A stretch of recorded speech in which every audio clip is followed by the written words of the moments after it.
Salut les amis et bienvenue sur Afrique Business Motivation. C'est un plaisir pour moi de vous retrouver. Vous avez été très nombreux à m'écrire dans mon email, inbox, de certains dans notre groupe WhatsApp Afrique Business Motivation, me posant des questions concernant l'immigration canadienne. J'ai constaté que c'est un sujet qui vous est très important et je me suis dit que pourquoi pas faire quelques vidéos pour partager avec vous mon expérience dans ce domaine. Car, il faut le rappeler, je vis au Canada, ceci depuis une quinzaine d'années. Non seulement j'ai fait mon dossier moi-même, mais mon expérience aussi sur le terrain peut aider un bon nombre de personnes dans la communauté africaine et pourquoi pas le monde en général. Donc, si tu es intéressé par cette thématique, comment immigrer au Canada, je t'invite de rester jusqu'à la fin de cette vidéo. Salut encore une fois de plus. Si tu me découvres, je m'appelle Clément Foguet, je suis entrepreneur basé au Canada. Dans cette chaîne, je parle régulièrement de la motivation, du business, de l'entrepreneuriat. J'utilise mon expérience personnelle, mon parcours dans l'entrepreneuriat pour inspirer les autres, car il faut le rappeler que je viens d'une famille très modeste. J'ai grandi presque dans la pauvreté jusqu'à un certain âge, et quand je me suis rendu que la pauvreté n'était pas une bonne chose, j'ai décidé de me battre très fort afin de sortir de cette pauvreté. Une fois sorti de cette pauvreté, je me suis dit comment est-ce que je peux aider les autres à s'en sortir aussi comme ça a été mon cas. D'où j'ai créé cette chaîne pour partager mon expérience, pour encourager, pour booster les autres à pouvoir s'en sortir. Je pense que régulièrement dans cette chaîne maintenant, nous allons parler aussi de l'immigration parce que vous avez été nombreux à demander. Et pour cela, c'est notre chaîne, ce n'est pas ma chaîne, c'est notre chaîne, donc c'est notre communauté.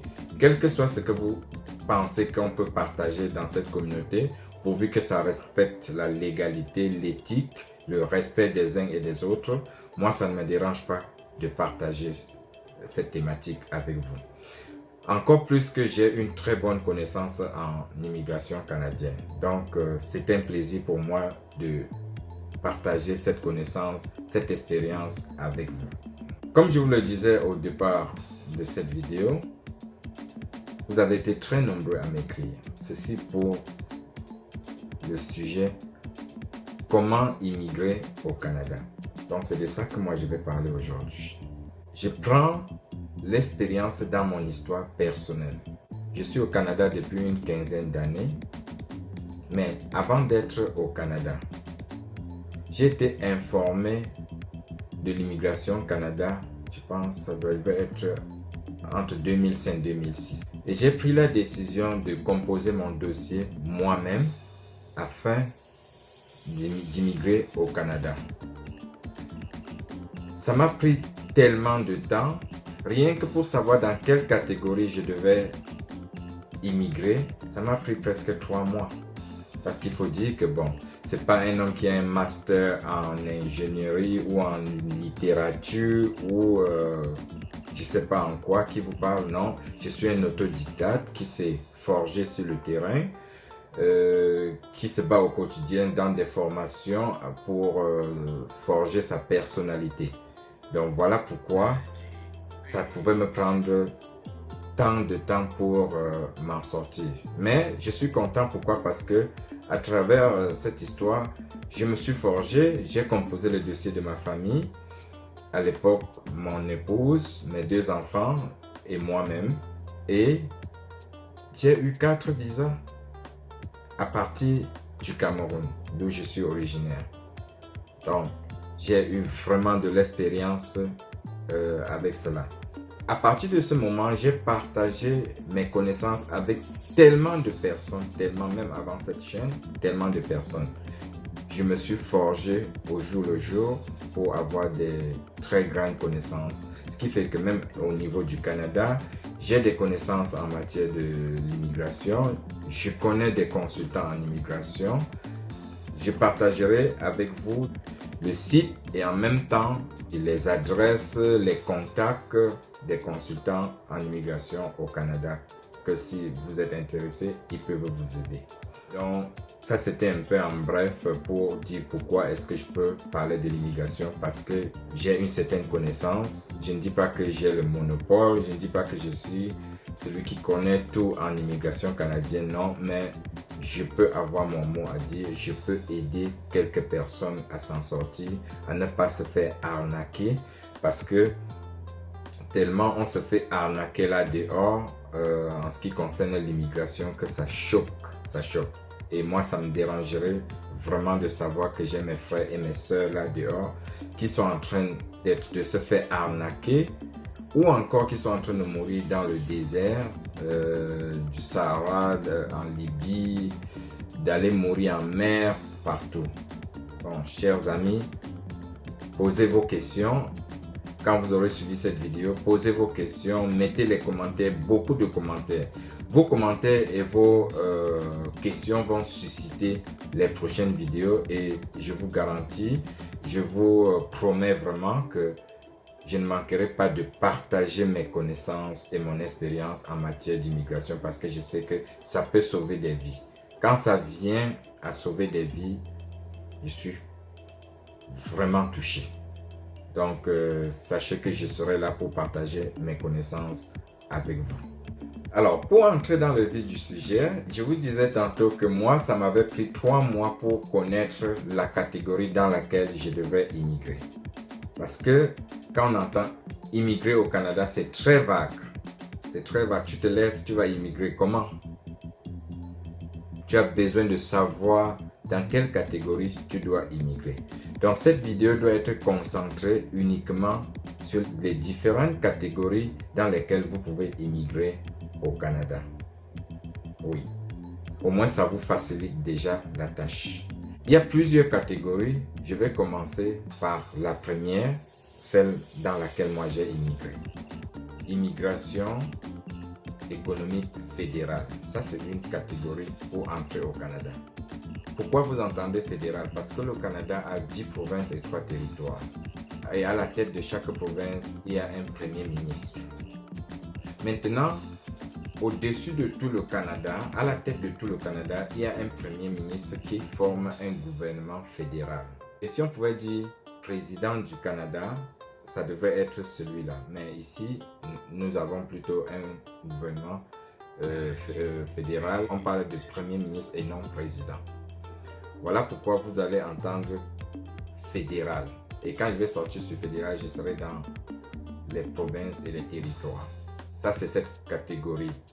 Ça veut dire que vous faites votre demande, vous envoyez directement au gouvernement fédéral. Et c'est quoi la catégorie immigration économique fédérale? C'est des personnes, si vous avez des diplômes, vous avez fréquenté. Je prends un exemple comme ça, comptabilité. Vous êtes un expert comptable ou bien vous avez un master en comptabilité. Vous souhaitez aller vous installer au Canada pour travailler dans votre domaine qui est la comptabilité. Vous pouvez faire une demande au gouvernement fédéral, dire que vous voulez venir au Canada, vous installer afin d'exercer dans votre domaine qui est la comptabilité. Et donc quand on parle de immigration économique, ça veut dire que ça a un lien avec le travail. Vous venez travailler, vous venez vous installer. Et quand vous êtes entré, vous deviendrez résident permanent, après vous deviendrez canadien, ainsi de suite. Le détail sera fait dans d'autres vidéos parce que pour vous dire vrai, c'est très vaste l'immigration canadienne. La deuxième catégorie, c'est immigration économique provinciale.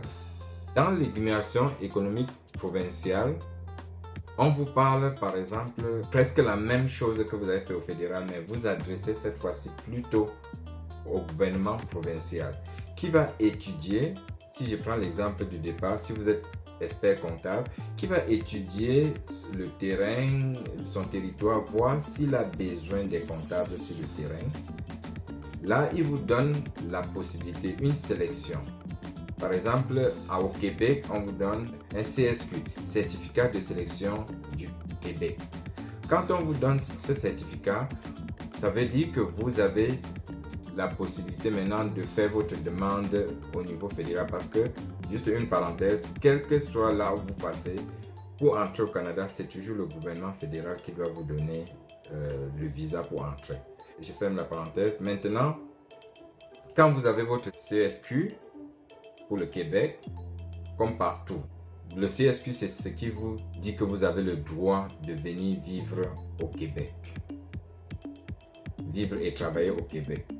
Qu'est-ce que vous faites maintenant pour entrer au Canada? Vous faites une demande de résidence permanente au Canada en utilisant votre CSQ.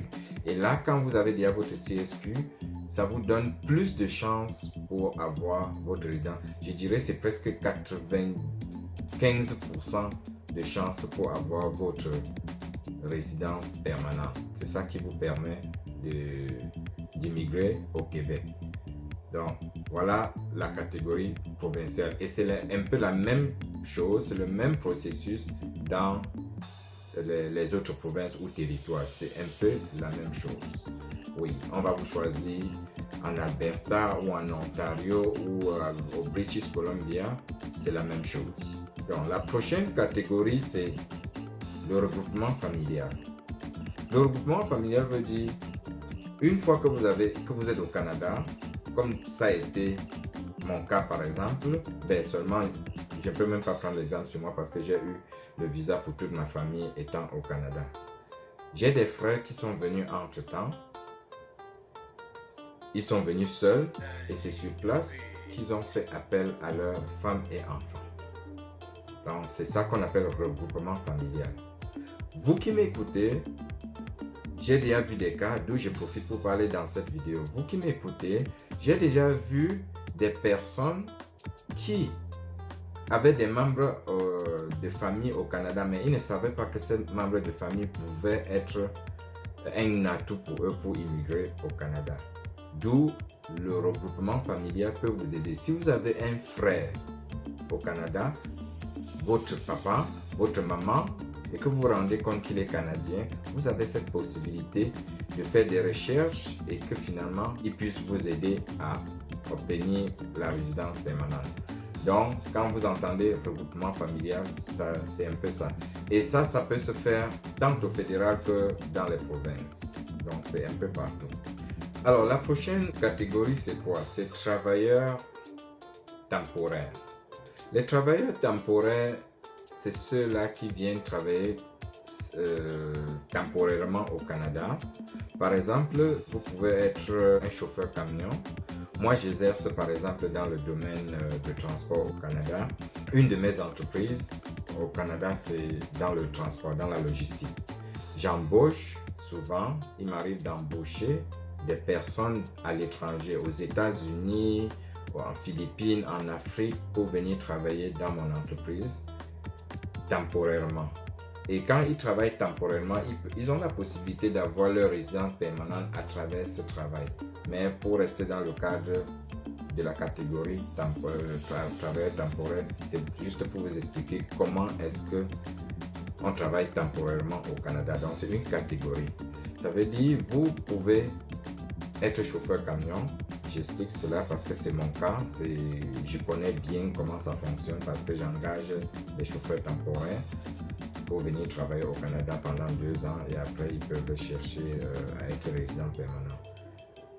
Vous faites votre demande à partir de l'extérieur, vous cherchez le travail au Canada, vous trouvez un employeur qui accepte votre demande. Par exemple, quand je lance, comme ces derniers jours, ces derniers mois, j'ai mis sur le site du gouvernement que j'avais besoin des chauffeurs, des 3 chauffeurs. Si vous tombez sur cette demande par exemple, vous postulez, je vérifie si vous êtes compétent par rapport au profil que je cherche, je vous contacte, je vous signe un contrat de travail. J'engage ce qu'on appelle ici un EIMT, donc c'est l'étude d'impact sur le marché du travail au Canada. Parce que c'est le gouvernement qui doit approuver si vraiment on peut prendre quelqu'un de l'étranger. J'engage ça, quand c'est approuvé, je vous envoie, c'est avec ça que vous obtenez votre visa temporaire pour entrer au Canada. Donc voilà, ça c'est le cas, mon cas par exemple, c'est comme ça que je fonctionne avec certains employés de l'extérieur, ceux qui viennent de l'extérieur temporairement. Le maximum généralement c'est 2 ans. Donc ça peut être 1 an, ça peut être 2 ans selon le contrat. Et je prends l'exemple dans le transport comme ça peut être dans plusieurs domaines. Vous pouvez faire une demande pour venir travailler dans une clinique, vous pouvez faire une demande pour venir travailler temporairement dans un hôtel si on a besoin, temporairement dans un champ si on a besoin, etc. Mais le processus, c'est en majorité, en grande partie de la même chose. Vous aurez besoin d'une étude d'impact sur le marché du travail.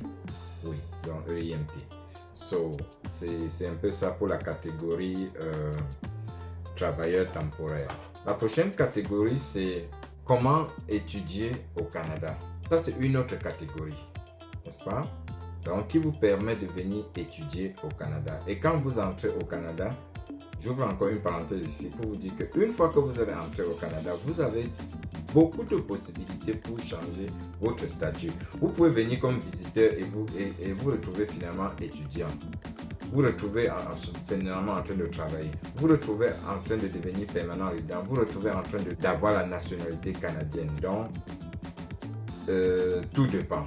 Si je ferme la parenthèse, je disais donc que pour la catégorie comment étudier au Canada, 1. Répertorier les universités dans lesquelles vous voulez fréquenter, les universités qui ont votre programme.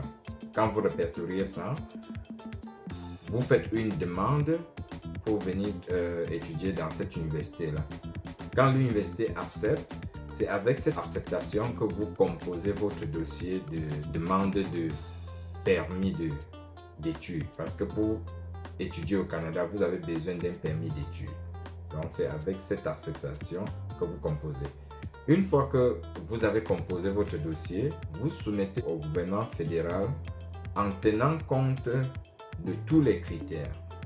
Une fois que le gouvernement fédéral étudie votre dossier et accepte, vous venez au Canada et ça va être la suite de plusieurs vidéos qu'on pourra partager. Par exemple, vous pouvez poser la question, je veux arriver au Canada en tant qu'étudiant, qu'est-ce que je fais, comment je fais, etc. Comme j'ai dit, je parle aujourd'hui des catégories, des différentes catégories. Il y a la catégorie entrepreneur. Entrepreneur, comme notre chaîne, ça parle de business. Vous comprenez que même étant businessman, vous pouvez venir vous établir au Canada. Si vous avez une entreprise en Afrique qui fait un certain montant d'argent par an, vous pouvez utiliser cela pour venir vous établir au Canada. Oui, c'est bien possible. C'est une catégorie pour venir au Canada. Donc ça, c'est la catégorie des businessmen, des travailleurs. On va te demander tes impôts, on va te demander ton chiffre d'affaires. Bref, on va te demander qu'est-ce qui prouve que tu es capable de t'installer au Canada avec une entreprise. Quels sont tes antécédents en termes de business? Donc, voilà ce qu'on va te demander. Ton profil est ce que le gouvernement cherche. On va te donner un visa de résident permanent en tant qu'homme d'affaires, en tant que femme d'affaires. Il y a cette catégorie qu'ils appellent gens d'affaires. Oui, donc vous venez faire des affaires au Canada. C'est pourquoi j'ai globalisé dans la catégorie entrepreneur. Oui, ça globalise tout cela.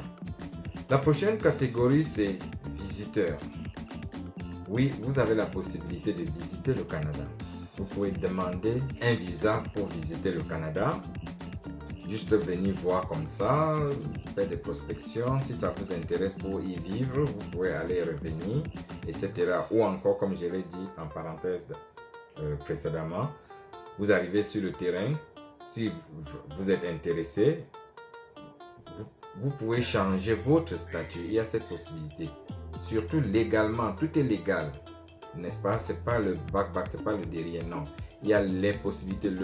La loi prévoit des techniques pour changer votre statut au Canada. Donc, le visiteur, vous allez dire dans votre demande où est-ce que vous voulez visiter au Canada, quelle province vous voulez visiter, quels sont les lieux, chez qui vous partez, est-ce que c'est à l'hôtel. Bref, vous allez expliquer un certain nombre de choses en fonction de qu'est-ce que vous voulez visiter au Canada, qu'est-ce que vous voulez faire au Canada. Alors, chers amis, voilà les différentes catégories que j'ai à ma connaissance pour immigrer au Canada. Maintenant, c'est tellement vaste. Ça, ce n'est que des titres que je vous ai donnés. L'immigration canadienne est tellement vaste. On aura toute une série de vidéos en fonction des commentaires, en fonction des questions que vous allez poser. Ça va susciter des vidéos de partage et d'autres personnes, je vous invite même, si on a des gens dans la communauté qui ont des connaissances, partagez afin que ça puisse aider les uns et les autres dans la communauté, quoi, et que ça sauve des vies. Parce que là, vous savez ce que l'immigration fait en Afrique. Nos frères et sœurs qui meurent dans le désert, dans la mer, dans l'océan et tout. Donc, si vous avez des connaissances, partagez afin que ça puisse aider. Si on ne s'arrêtait qu'à cette vidéo, je vais vous donner ici l'information de là où vous pouvez prendre. Vous savez, on dit l'information, c'est le pouvoir. Tant que vous n'avez pas la bonne information, vous pouvez passer votre vie à fouiller des choses sans jamais savoir, alors que celui qui a la bonne information va juste d'un claquement de doigts trouver ce qu'il a besoin, avancer pendant que vous allez passer votre vie. Donc, toutes ces catégories pour immigrer au Canada se trouvent dans un site internet qui est le www.cic.gc.ca.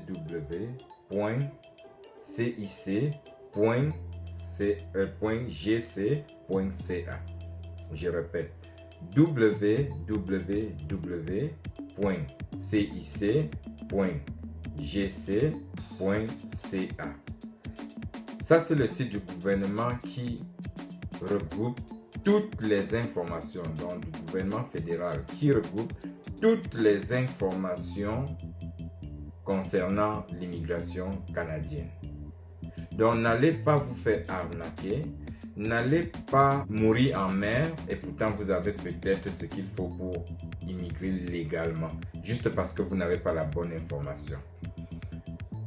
Ça, c'est une première vidéo de toute une série parce que là, avec les messages que j'ai reçus, je comprends que vous m'invitez à ce qu'on parle de l'immigration dans cette chaîne.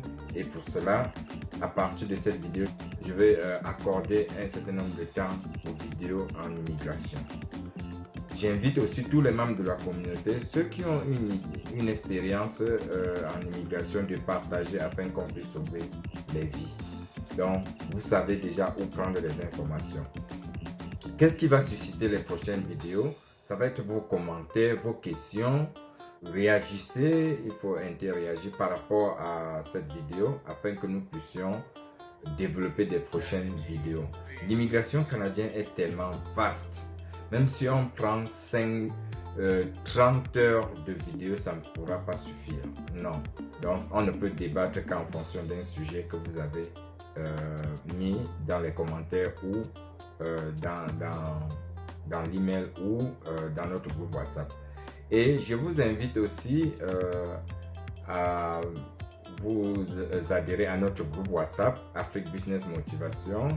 Donc, je vais mettre le lien dans cette vidéo afin que vous cliquez pour adhérer. C'est un groupe dynamique. Je félicite déjà tous ceux qui sont dans ce groupe. C'est un groupe où on partage des idées, des connaissances en ce qui concerne l'entrepreneuriat et comment est-ce qu'on peut faire pour développer l'Afrique. Le mindset, le développement personnel, ça se partage là-dedans. Donc, s'il vous plaît, je mettrai le lien en bas de cette vidéo. Chers amis, voilà ce que j'avais à partager avec vous pour cette première vidéo d'une série concernant l'immigration canadienne. Si vous pensez que cette vidéo peut aider quelqu'un, que ça peut vous aider et aider les autres, partagez au maximum, commentez et surtout, n'oubliez pas de laisser votre pouce parce que YouTube utilise ces algorithmes pour pouvoir savoir si ce que nous partageons dans la chaîne intéresse le public ou pas. Donc, vos commentaires sont très importants. Les partages sont importants. Vos pouces sont très importants. Je vous dis déjà merci et vous donne comme ça rendez-vous à une prochaine vidéo qui va certainement vous aider. À très bientôt.